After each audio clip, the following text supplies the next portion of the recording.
Welcome, and thank you for joining us today at ICN's first national webinar, GPT as a thinking partner. It's definitely a hot topic, judging by the number of registrations we've received from across the country. So we're recording the webinar because we believe it's also worth sharing more broadly. And I'm Bettina Venner. I'm the head of ICN in South Australia. And in South Australia, ICN is embedded within the Department for Industry, Innovation and Science. ICN is a national network. We have an office in every state and territory, and we are celebrating 40 years this year. 40 years of helping you, the local suppliers, connect with the major projects and many opportunities across Australia. So our core focus has not changed. In those 40 years, we help local win.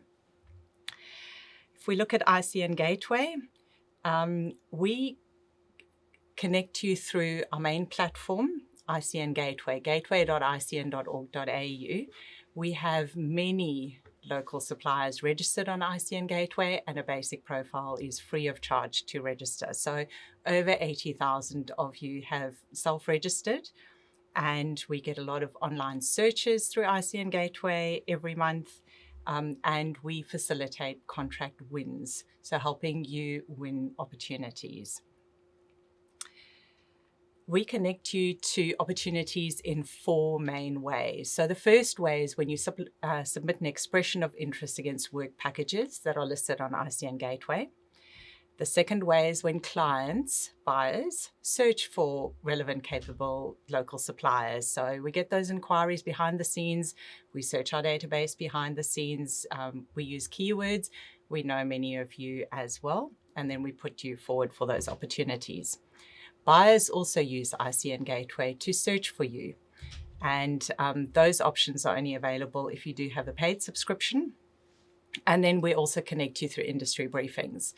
A range of industry briefings relating to projects, for example. And so for every expression of interest that we publish on ICN Gateway, we generally receive 30 or more expressions of interest. So for every work package, we receive 30 or more expressions of interest from suppliers, and it's a competition with only one winner. So we want you to stand out. And so to be shortlisted, you need to stand out from your competitors. And that means better meeting your customers' needs and being more competitive. Business landscape is continually evolving. And today we're going to share with you some of the latest developments in AI models that make them more accessible and could be a game changer for some aspects of the way you do business. With me in the studio, I have here Nigel Dennis. He's the Chief Executive of BidRight. BidRight is one of ICN's strategic partners. And then online, Waterfield Consulting, Aidan Nuttall. So Waterfield Consulting has been working with the ICN network to help us set strategic milestones, to adapt to the ever-evolving industry landscape and continue to provide value to you, our local businesses, as well as project owners looking for capable local suppliers and governments focused on economic growth. Aidan is strategy facilitator and execution practice lead at Waterfield Consulting, and he will provide insights into the many uses of large language models in the business landscape. We'll start with Aidan's presentation. Then Nigel has a case study to share with us, and then we'll address any remaining questions that you sent to us when you registered for this event today. So over to you, Aidan. Thank you. Our presentation is titled GPT as a thinking partner. And what I want to explain about is the technology itself. So just an understanding of the technology. I really want to get into how to use it, and equally important, why you should be using it. A lot of people, generally people go, is this a threat or is it an opportunity? And the answer to this is AI or GPT is just a tool. And really the question is, well, how do you use it? And we like the phrase, which is AI is not going to take your job, certainly not now, but someone who knows how to use it will. And so understanding or leveraging the tool is really the question we're answering. AI has been around for a long time. And so I'm going to just talk about some of the names. So we use the name GPT because ChatGPT is well known, right? But actually it falls into a category of a term called generative AI. And there's lots of different terms, LLM, etc. I might use them interchangeably, but we're really talking about the latest generation of AI that's come out, right? And so I think about the story of Thomas Edison. Thomas Edison, a lot of people think, invented the light bulb. He didn't. The light bulb was invented 50 years before he came along. He perfected the light bulb. He made it last longer. He started building electricity distribution stations so that you could have electricity in your home and use the light bulb. We're kind of at that point now where AI has been around for a long time, and now we've got a lot of use cases or ways to use it. And that's kind of why the fuss is happening now, because it's about not needing to be a technical expert to use it. The cost curve has dramatically shifted down, so it's much cheaper to use. And that's why everybody's getting excited right now about this. What is a large language model? Well, a large language model is different to a computer program, or AI is different to a computer program, because you're not telling it what to do, you are teaching it, and it is learning. And it's learning on large amounts of information. And so you don't actually tell, if this happens, then do this. It learned how to resolve or answer problems. And the amount of data they're using is enormous. That's one of the big features of large language models. The amount of data is enormous. The other piece is they're making it very human readable, right? So you can talk to it like a person or ask it a question in human language rather than zeros and ones. The other part about this is that organizations like Google and OpenAI and Facebook are dropping hundreds of millions, if not billions of dollars on solving this so that you don't have to spend that money. And that's really the big difference right now, is that you've got a human readable, trained up language model that you can talk to at a reasonable price or a very low cost. So how do they work? It doesn't think like you and I think, but it really does sound like it when you talk to it. They're not conscious. They're not aware of what you're asking, and they're not really thinking the way you and I think. What they're doing is answering or writing a sentence one word at a time. And it's the next word is just the most likely or probable word based on the words that came before it. And that's really how they're doing it.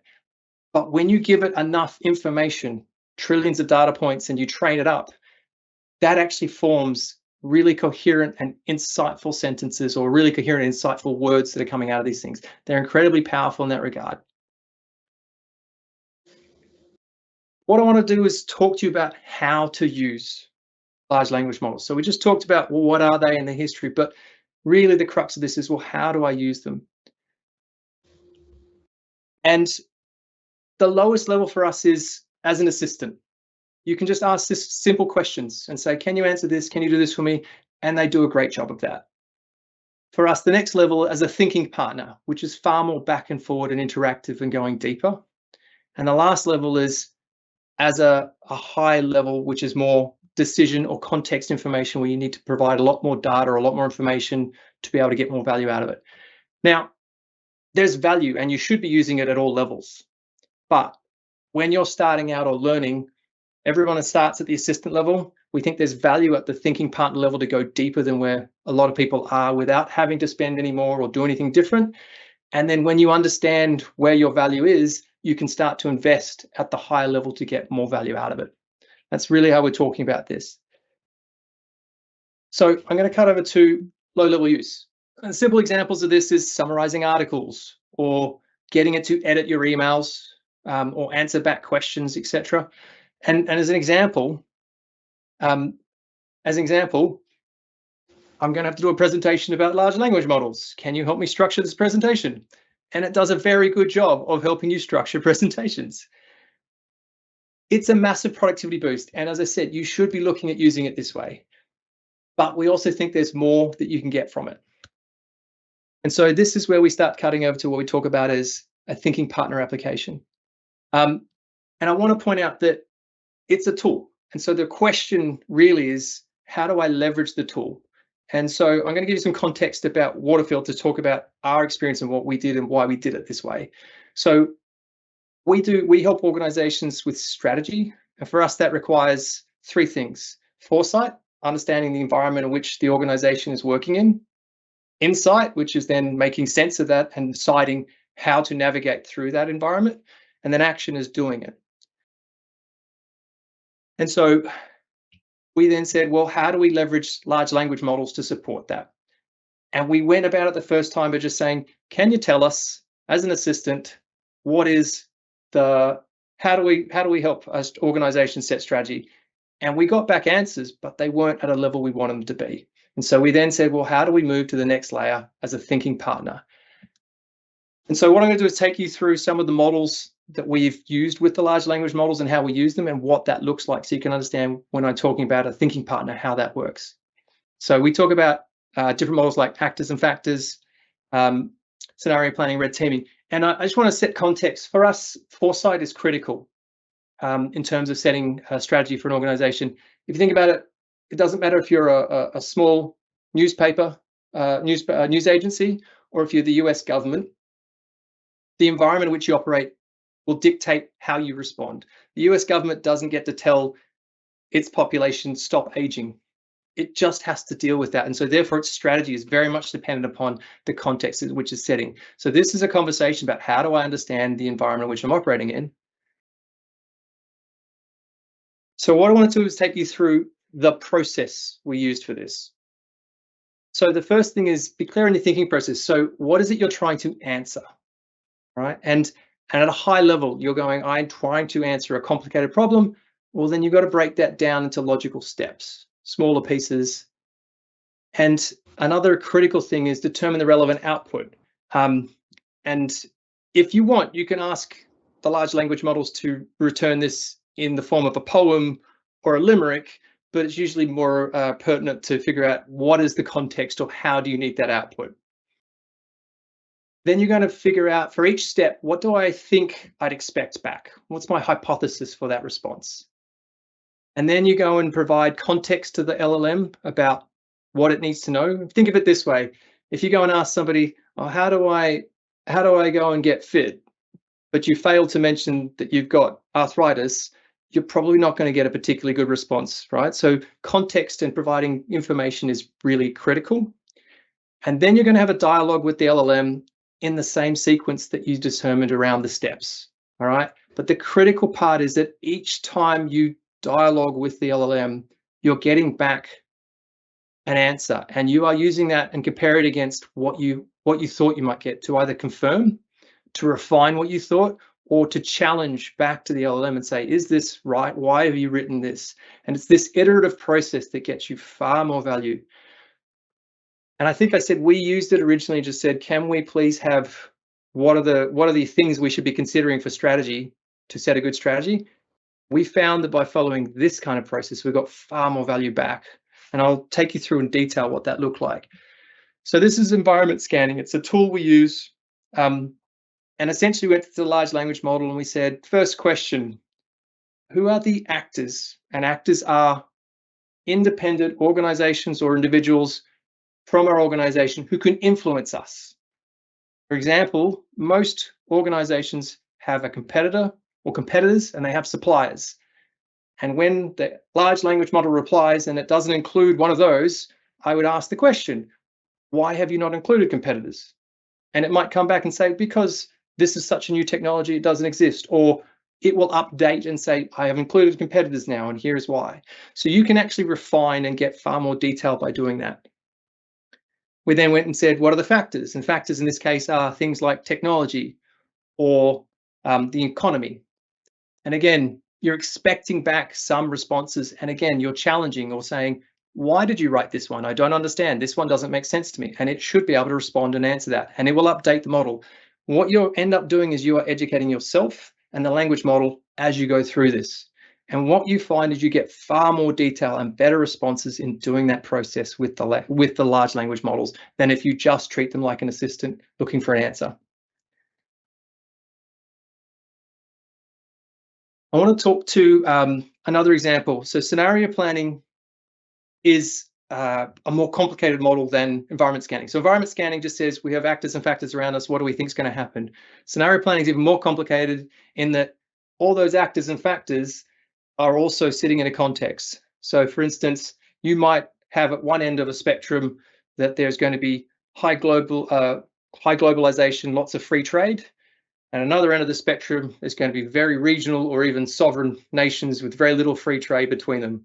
And those two scenarios are very different. And if you think about competitors or suppliers and how they act in a globalized environment is going to be different to how they'd act in a regionalized or more sovereign space. And again, you can take this complex series of information and break it down and have conversations with the large language models to actually say, well, why did you think that they're going to do this kind of behavior at this point? What about this? And you can inform it as much as you get informed yourself and get better results in doing that. And I'm including red teaming, apart from the very cute graphic, I'm including red teaming because red teaming really talks to how you get context or how you shape the response. So red teaming is a way to challenge your strategy. If you have a strategy, you can then pretend you are a competitor and what would I do to beat or win against this strategy? And so you're stress testing, are we doing the right strategy? Is it going well? And LLMs, again, if you give it the context and say, you are my competitor, here is your context. Can you think and how to beat my strategy? You can have a back and forth conversation about what they would do and why, and what you would do and why to unpack and learn about your strategy. And again, this one's very much driven by context because you're now giving it, I want you to act as something for me. And then we get to high level use. So high level use, essentially things like situation rooms. So situation rooms involve an incredibly large amount of data for strategy. And we're starting to hit the limitations of what you can do with free language models. At this point, you're starting to have to get to the point where you're like, well, we need to include a vector database and we're going to link that to the large language model and use that to drive this kind of situation room.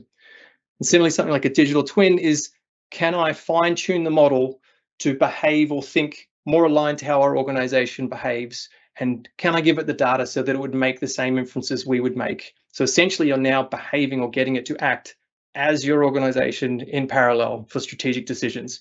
And again, this is pretty sophisticated, but also expensive and complicated. You need a lot of data. You need to fine tune the model. And hence why we talk about this is it's valuable. The question is it the right value for your organization? And thinking partner is essentially a great way to be on that path. I want to talk to you about some of the limitations of large language models. So they are amazing, but they do have failings. One is they're not decision models. So they're not designed to tell you if this is cancer on a slide. There are AIs that are designed to do that. Large language models don't make decisions, they generate options, and it's up to the human to pick the optional one. That said, you can train them to get better at that, but that's not their role. They have limitations of computation. So some things that are very simple for humans to do or for machines to do, which is, can you match left parentheses against that and give me the right ones? They don't perform particularly well at some of those very simple computational tasks because they're not built to do that. They're built to talk. That said, that's shifting. Hallucinations, they will answer any question. It's a bit like my 4-year-old son. Sometimes he's like a little Buddha and says amazing existential things, and I look there and I go, how are you so wise? And then other times he points at the airport and says, there's 2 Qantas planes, that one on the ground and one in the sky. He says it with absolute authority. And the problem is I can't distinguish when he's right or wrong. And similarly, large language models can have the same problem. Short-term memory, and we talked about some of that of the advanced models, where there is a limit to how much information you can provide or context you can provide. And if you need large amounts of data, it requires you to go beyond just what is available at the low-cost levels. And the other one is the human implications. And this isn't so much a limit of the language model, but more a limit of using tools. The example here was Kickstarter is an online seed funding organization. They essentially put up great ideas and then people say, I want to buy that. And when they hit the threshold, that's the seed funding, and then they start producing the product or idea. Now, obviously, they get some pretty wild ideas like perpetual motion machines and other ideas that they can't publish because they're not within the laws of physics, and so they couldn't take money for them. The issue was they used AI to help them determine, should we publish this or should we not? And they removed all the cases where it was obviously a yes and obviously a no.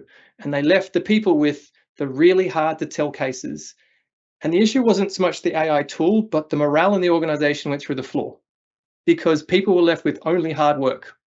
And so if you are going to use tools, think about the implication or the systems level problem, because the tool is not the solution. It is part of a bigger system. The other piece I want to talk to about, and I know there's a lot of questions or people talking about security and privacy. Look, the simple answer is, at one level, this is a web. If you're going to use off-the-shelf large language models like Gemini and OpenAI, they're web programs. And so you've got your standard web security issues, which is a bit like using online banking or a bit like using Gmail. There are risks involved in doing that, but they are pretty well worn in terms of how you move data at rest and how you encrypt data as you move it around. So I'm not going to really talk to that kind of security side of things. I think that's a pretty standard web problem. And if you're comfortable with banking, it's a similar paradigm. Where people are a little bit more concerned is around the privacy. Will they use my data? What are they going to do with it? Simple answer is they are using information to help train models. And if you're using outright free, they're likely going to try and use your data because that's how they make it work. But if you think about it, if you're not comfortable providing the data, don't provide the data. So we, for instance, in those examples I gave you about using foresighting, we use information from organizations' website that they publish publicly. There is no risk to that conversation with the LLM because they've already published that publicly. So the LLM's learning stuff it already knows or could get access to. So there's plenty of work you can do without providing confidential information to get great value. The other part is you can start to then pay for it. So if you use the APIs or if you use certain levels of options in OpenAI, and I imagine on Gemini Pro, etc., they will say, we won't use your data for training purposes. So you can organize or find it. But again, it's about finding which one's right for you and where. And then you can start going down the path of running your own version on your local machine, etc. That comes with a huge technical cost. And again, starts moving out of this whole, it's low cost and easy to use part. This is a Harvard study that talked about, so we've talked about how to use it, the limitations, and some of the privacy concerns. Here's the upside though. Harvard did a study about BCG consultants using GPT-4, which is one of the large language models. There was a massive uplift in productivity, right? But it wasn't just in productivity, it was also in the quality of work. And that talks to the two pieces. Using it as an assistant absolutely gets you value, but also using it as a thinking partner should improve the quality of your thinking and the work you do. But the study notes one really important thing is you can't just leave it all to the AI. You have to be part of the process. If you fall asleep at the wheel as it is, that's the problem.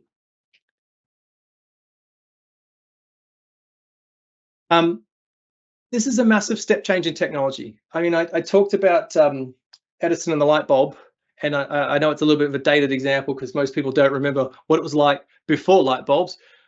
But I mean, technically they used candles and gas, and apparently the drawbacks of gas was that it sometimes would smell, it would make soot in the room and occasionally blow up. So light bulbs were definitely an improvement. But this is more akin to, if you think about, nobody uses a slide rule. We use calculators and spreadsheets. Nobody has a UBD or Gregory in their car anymore. Everybody's got a map on their phone with GPS.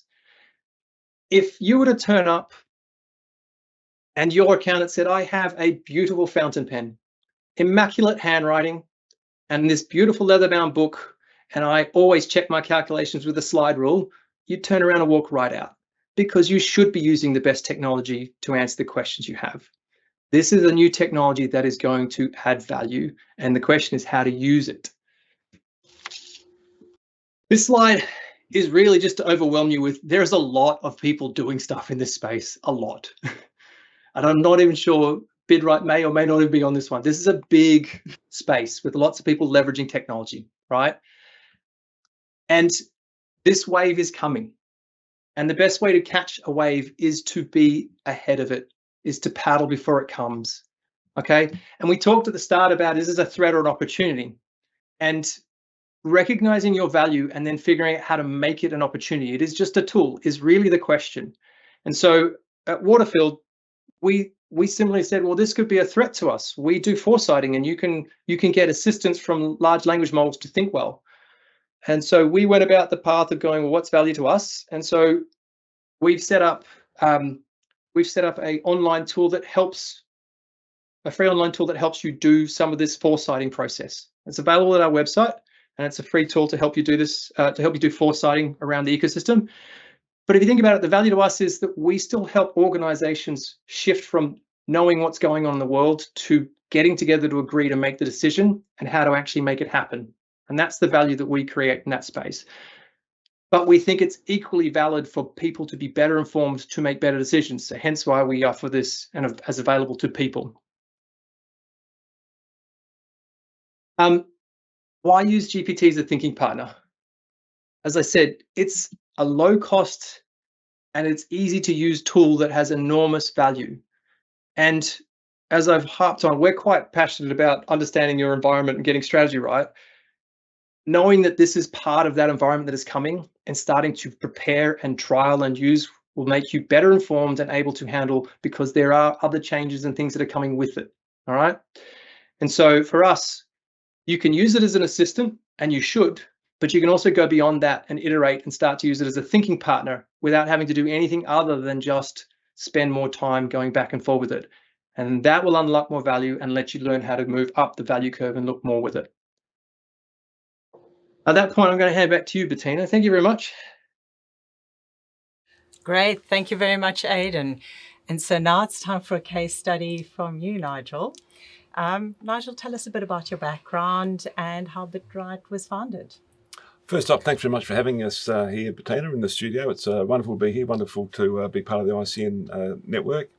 BitRight's a business that started back in 2008 with my business partner, David Lunn. David Lunn and I went to uni together last century, if I put it that way. We've known each other for a very long time. We just help people win competitive bids to further grow their company. So it's natural that we're a partner with ICN. That's what ICN is trying to do as well, right? Exactly. It's about the companies winning, isn't it? Yeah. So what kind of businesses do you help, and how do you help them? Yeah, look, we basically help all businesses, from small mum and dad companies, we call them, to very large corporates, but they've got to have the right mindset. If they want to win and grow, then we're prepared to help those businesses. Basically, we have three types of businesses. We have our consulting business, which is what we started back in 2008.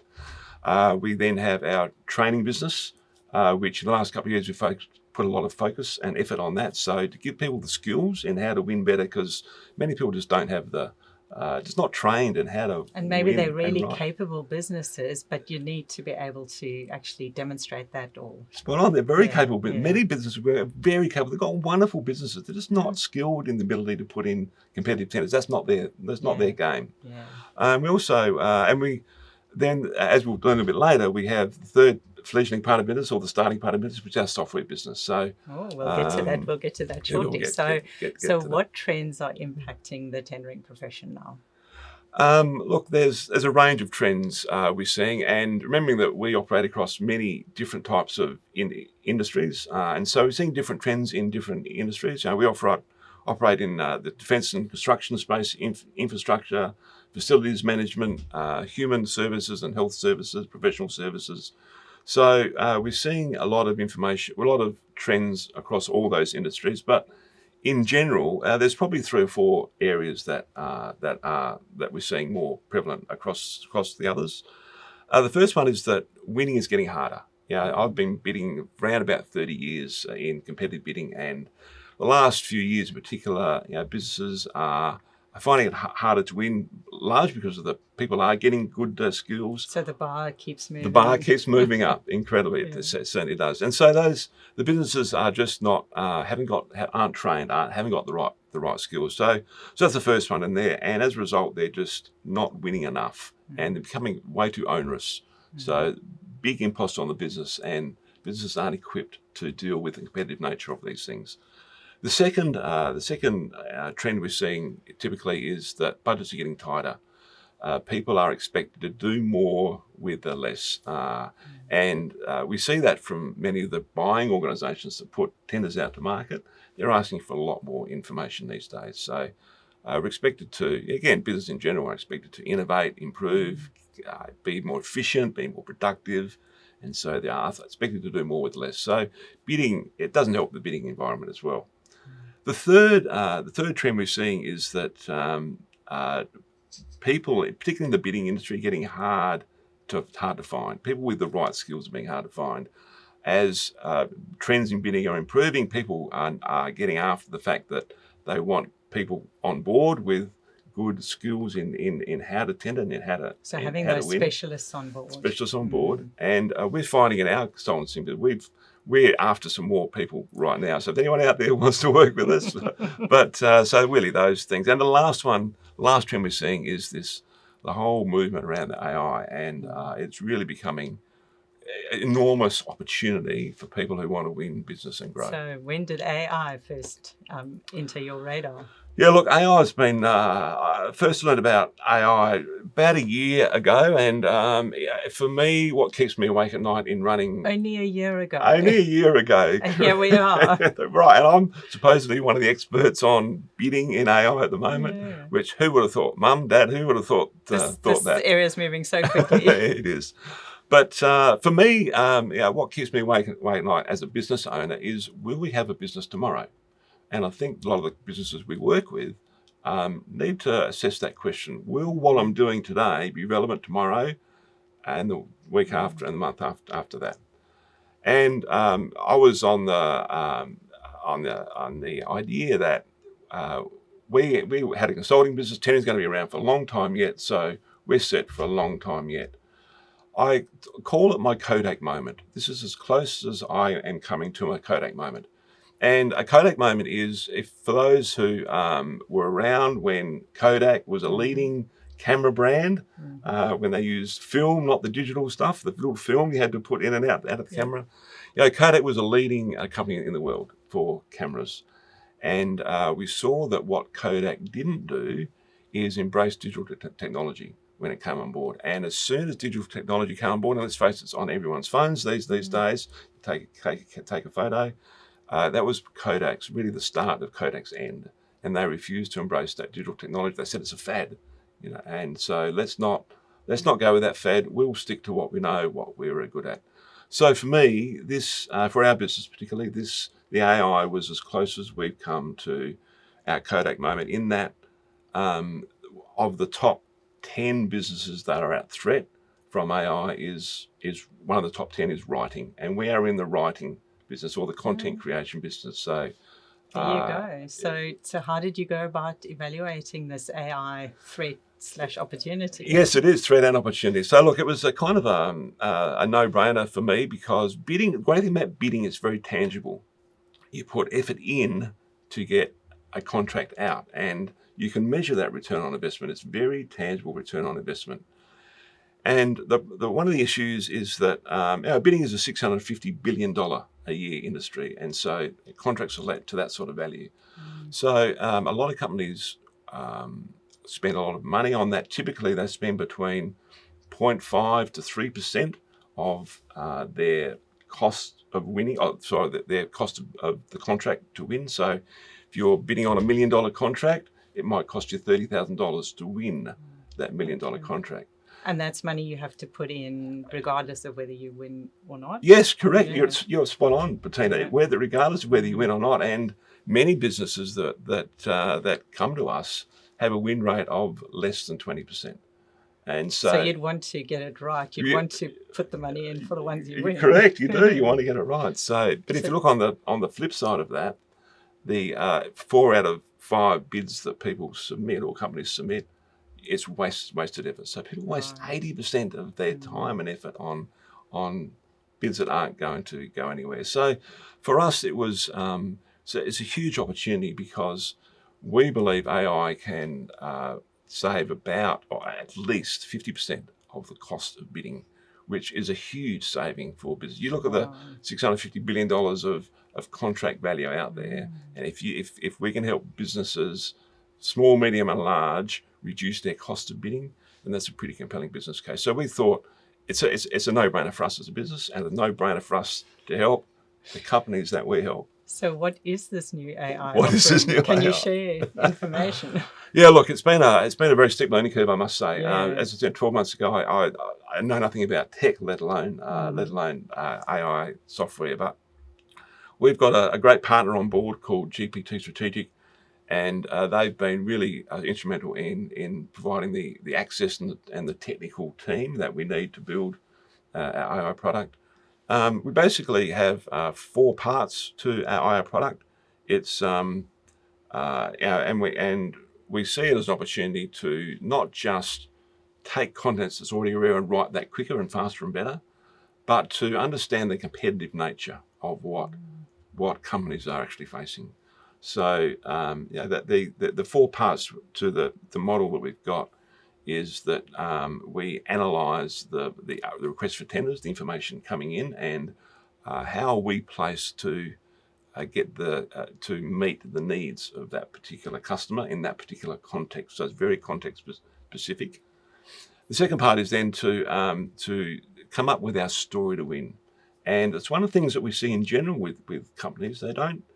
They've got, as you said, they've got great businesses and the great capability, but they just don't tell that capability in a way that excites the customer that's reading that documentation. So we're using AI to help customers articulate what their story to win is, which is, again, a huge leap forward for particularly small to mediums who don't have to spend as much time and effort on this stuff.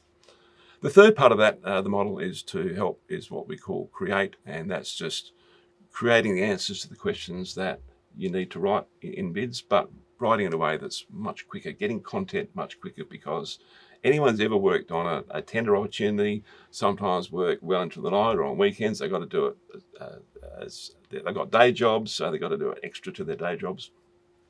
So writing faster, quicker, that creating stuff's really important. And then the last bit we've thrown in is our compel, which is creating a persuasive document that when the evaluator on the other side of the fence picks up your document, they say, yes, this is the company that gets me. This is the company that understands what I'm trying to do. It's that persuasive aspect that we're trying to build into that writing.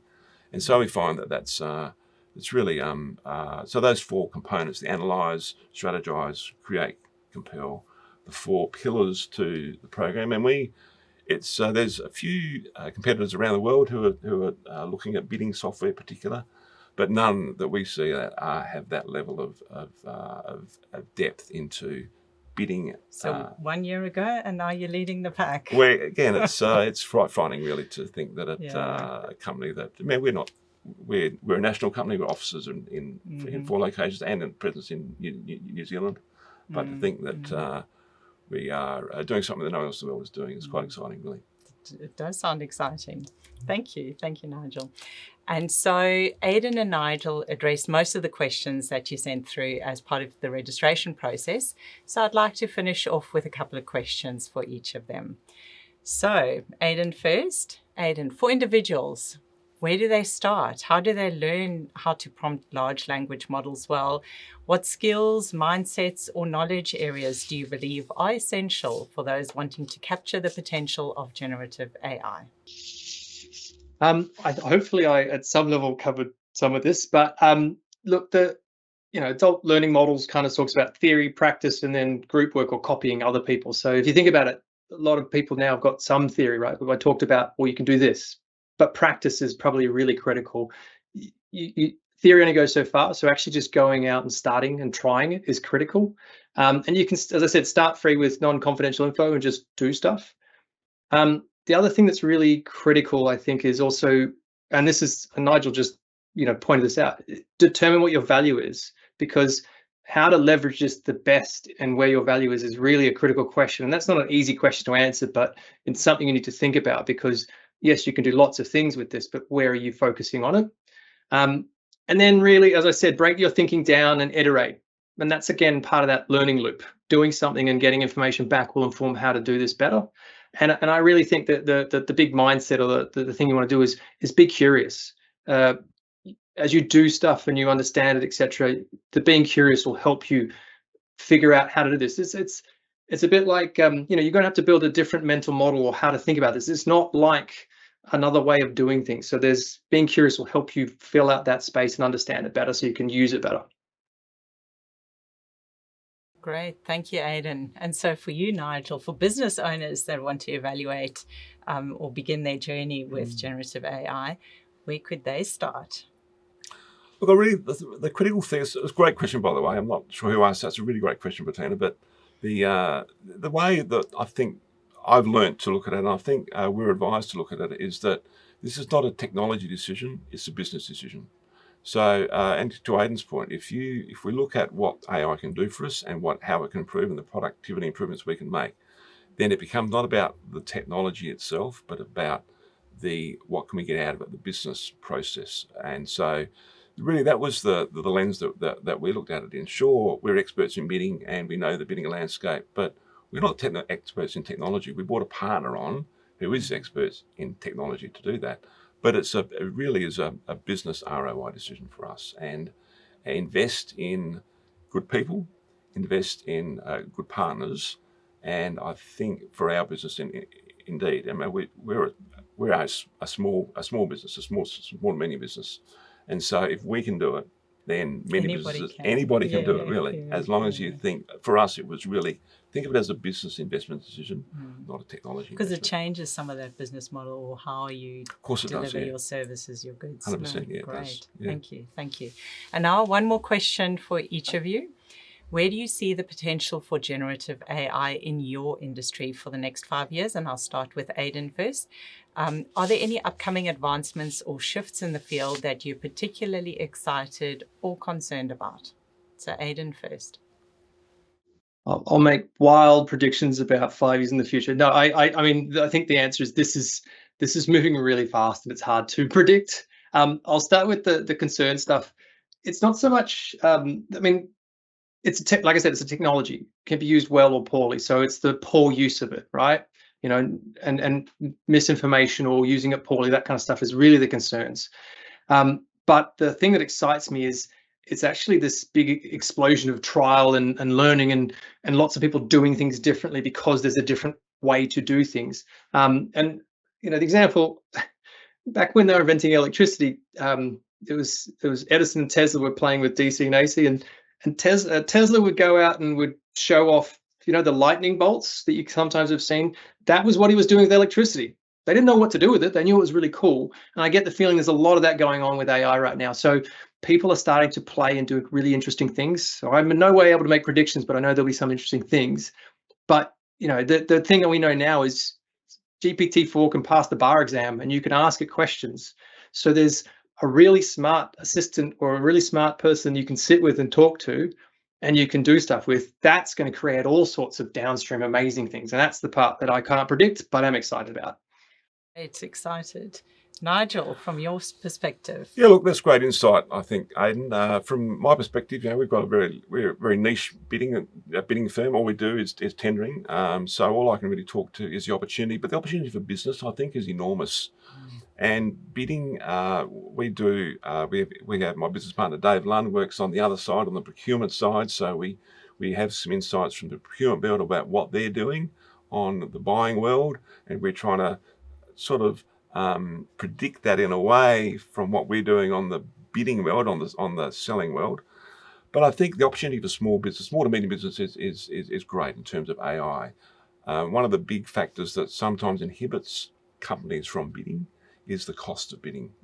And I think with the AI software that's coming in, our tools, or even just some general tools to make bidding easier, it's going to bring the cost of bidding way down.